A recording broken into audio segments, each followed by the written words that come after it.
중화공업이 1973년부터 본격화가 되었습니다. 1973년 세계사적 사건이 일어났습니다. 10월에 중동전쟁이 일어났어요. 이스라엘과 이집트, 시리아가 뒤엉켜 붙어서 싸웁니다.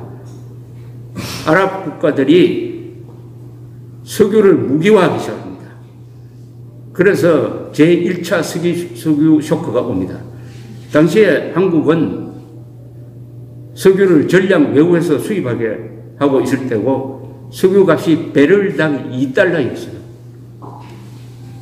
그런데 석유를 무기화하게 되니까 4개월 만에 석유값이 10달러로 갑니다. 5배로. 한국 경제는 치명적입니다. 더구나 이때 자원이 많이 투입되는 중화학공업을 벌려놓았습니다.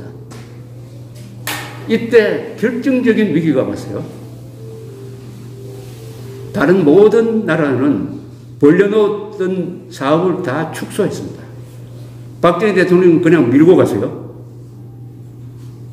석유 한 방울 나지 않는 데서 석유 값이 5배 올랐는데도 벌려놓은 중화공업을 그냥 밀고 갔습니다. 무모하죠. 그런데 성공했습니다. 어떻게 성공했느냐?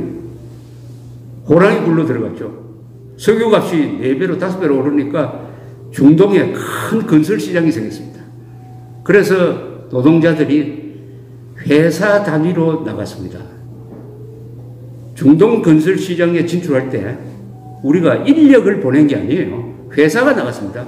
현대건설, 대림건설, 이래가지고 회사가 나가는 것과 인력만 나가는 것하고는 천지차이입니다. 지금도 중동에 가면은 태국 사람들, 필리핀 사람들 일하고 있잖아요. 뭘로 일하고 있습니까? 노동자로 일하고 있죠. 기껏 영어를 잘하는 사람들은 관리층으로 일합니다. 그러나 한국 사람은 뭘로 일하고 있습니까? 관리자로 일하죠. 회사 사장으로 일하죠. 조직으로 나가는 거죠. 우리는 조직으로 나갔어요. 왜 조직으로 나갈 수 있었느냐? 월남전 때 연습을 했습니다. 월남전 때 이들 건설회사가 월남에 가서 큰 공사를 한번 해봤어요. 그것이 중동 건설 진출로 연결이 되었습니다. 그래서 77년에 가면은 중동에서 일하는 우리 근로자가 30만이었습니다. 그들이 벌어들인 달러가 중동에서 석유를 사고도 남았습니다. 저 호랑이 굴로 들어가서 호랑이를 잡은 거죠. 다른 나라가 다 중화학공업 투자를 하지 않으니까 우리가 중화학공업을 건설할 때는 가장 코스트가 싸게 할 수 있었습니다. 그때만 해도 정부가 토지 수용령을 발동할 수가 있었으니까 땅값도 가장 싸게 공장을 지을 수가 있었습니다. 그리고 최신 설비를 만들 수가 있었습니다. 70년대에 만든 6대 중화학공업 아시죠? 조선, 자동차, 석유화학, 철강, 전자, 비철금속. 이게 오늘 또 대한민국 경제의 근간이 되고 있습니다. 근간. 이렇게 함으로써 대한민국은 박정희 대통령이 요 기간이 뭐냐? 바로 유신 시절, 유신 시대. 박정희 대통령이 독재를 했다고 욕을 먹는 그 7년 동안에 우리는 중화공업에 집중 투자를 해가지고 선진국으로 가는 막차를 탔어요. 시기를 놓치면 안 됩니다. 이게 세상은 공평하게 인간에게 주어지는 게 하나가 있어요. 그게 시간입니다. 시간.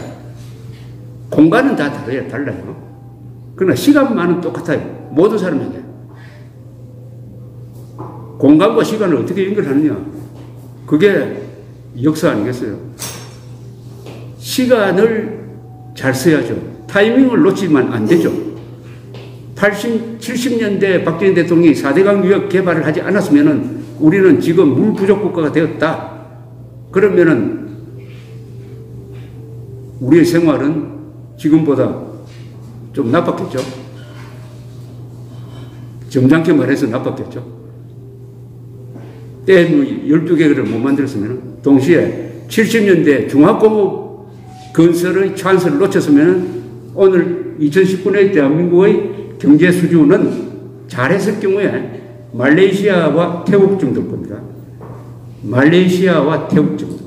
제가 말레이시아와 태국을 폄하하는 게 아닙니다. 말레이시아, 태국 성공한 나라입니다. 우리는 더 성공해버린 거죠. 바로 그 70년대를 거창한 역사의 진전으로 만들었으니까. 그렇게 하려면 권력이 강해야죠. 박정희 대통령은 72년부터 79년 돌아가실 때까지 유신 독재라는 욕을 먹어가면서도 내 무덤에 침을 뱉어라. 역사로부터 평가받겠다. 해서 밀어붙였습니다. 이 70년대가 오늘의 대한민국의 경제를 만들었습니다. 그런데 이 기간에 박정희 대통령의 교사적 품성은 어떻게 발휘되느냐? 새마을운동 할 때는 반드시 지도자가 있어야 한다. 새마을운동의 성공은 지도자에 달렸다.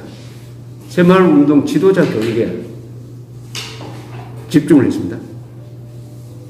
지도자, 독재 시대 같으면 뭐 지도자가 뭐 필요합니까? 다 임명해버리면 그만이지. 그런데 새마을운동 지도자는 다 마을에서 선출했습니다. 마을에서 선출했어요. 이게 민주주의다.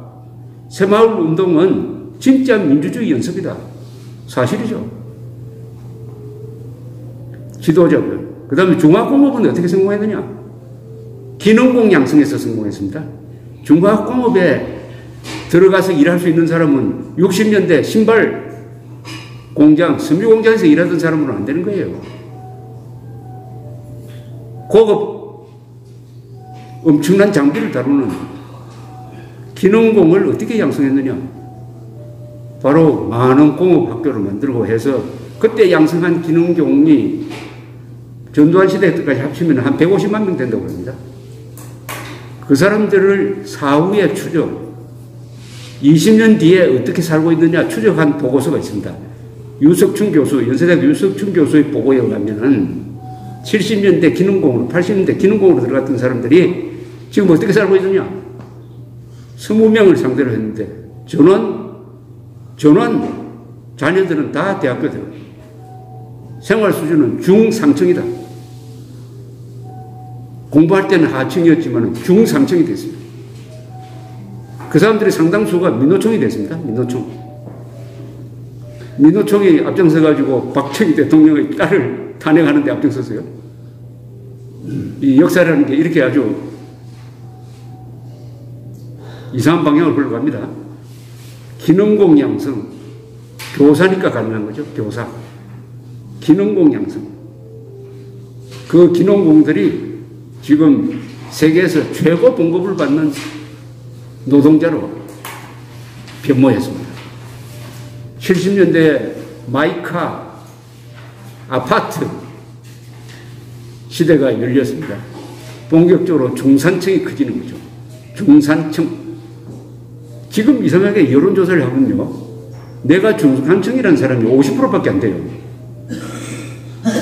내가 중산층이라고 생각하는 사람이 가장 많았던 때가 언제냐면 80년대 후반입니다. 87년 민주화운동 한참 할 때 내가 중산층이라는 사람이 70%가 넘었어요. 그런데 객관적으로는 한국 사람들 중산층은 90% 중산층입니다. 그런데 내가 중산층이라고 생각하는 의식이 약해요.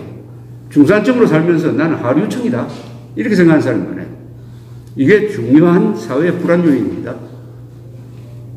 내가 중산층이라고 생각하는 사람은 어떤 사람이냐? 이 나라는 우리나라다. 이 나라는 박정희의 나라가 아니고 우리나라다. 이 나라는 문재인의 나라가 아니고 우리나라다. 하는 애착이 생깁니다. 그럼 그 체제를 지키기 위해서 싸울 수 있어요. 체제가 망가질 때는 멀찌감치 구경만 하는 것이 아니라 앞장서가지고 싸울 수 있는 사람.